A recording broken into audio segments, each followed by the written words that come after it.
un mot à propos des deux premières que l'on va citer. Ce sont des marques que l'on connaît.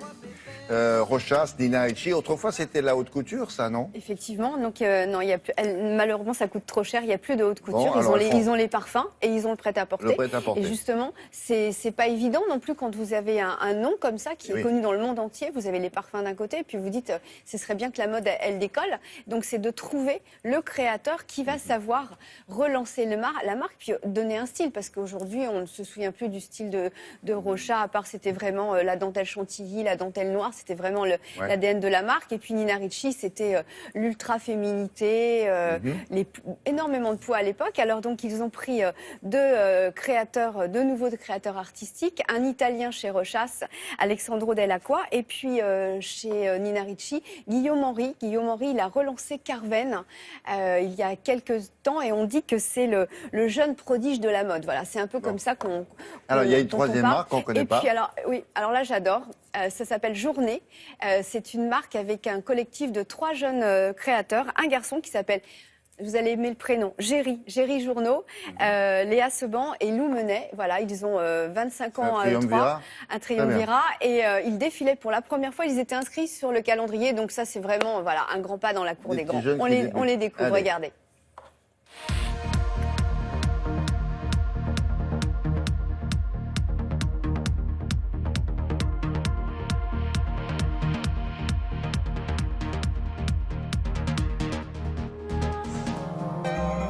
Rochas.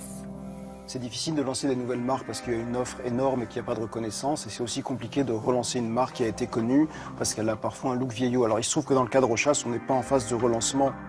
On surfe un petit peu sur une vague très favorable. On a la chance d'avoir une marque forte en parfum sur des marchés clés en Europe et une marque qui devient de plus en plus forte en mode féminine.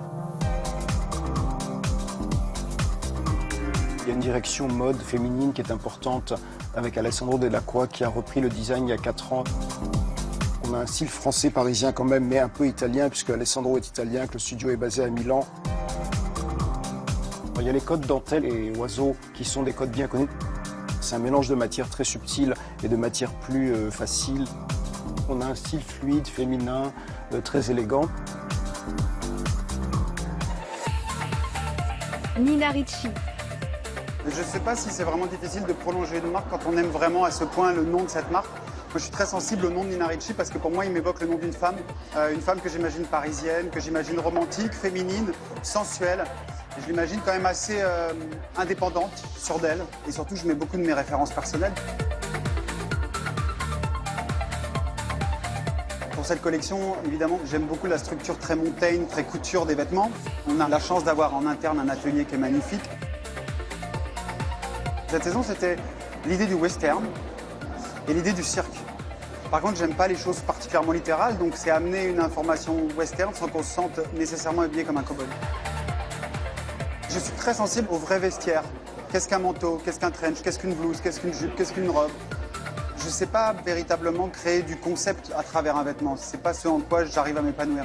Mais comment les réactualiser chaque saison, j'aime bien ce challenge.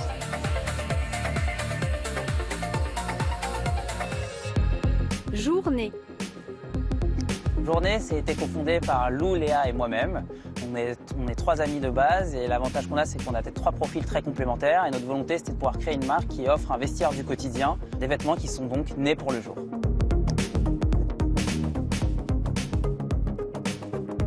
Être au calendrier, c'est aussi un rêve d'enfant qui s'est un peu exaucé pour tous les 3. Donc c'était une pression, mais une très très bonne pression. Le thème de ce défilé, c'était l'Inde. On s'est vraiment inspiré du côté british de l'Inde, du vestiaire masculin. Il y a des costumes 3 pièces qui ont été très importants pour nous. On a conçu aussi des cravates pour faire des ensembles. On essaye toujours les vêtements sur nous parce que c'est vrai que quand on met les mains dans les poches, la façon de se sentir au niveau des épaules, etc. Et c'est super important. On a vraiment envie de voir les filles dans la rue porter nos vêtements. Donc on essaie d'être accessible dans notre façon de concevoir le vêtement aussi. On est tous les 3 issus de familles nombreuses, donc toutes les valeurs de partage, de gourmandise, de femmes vivantes, c'est des choses qui nous parlent énormément.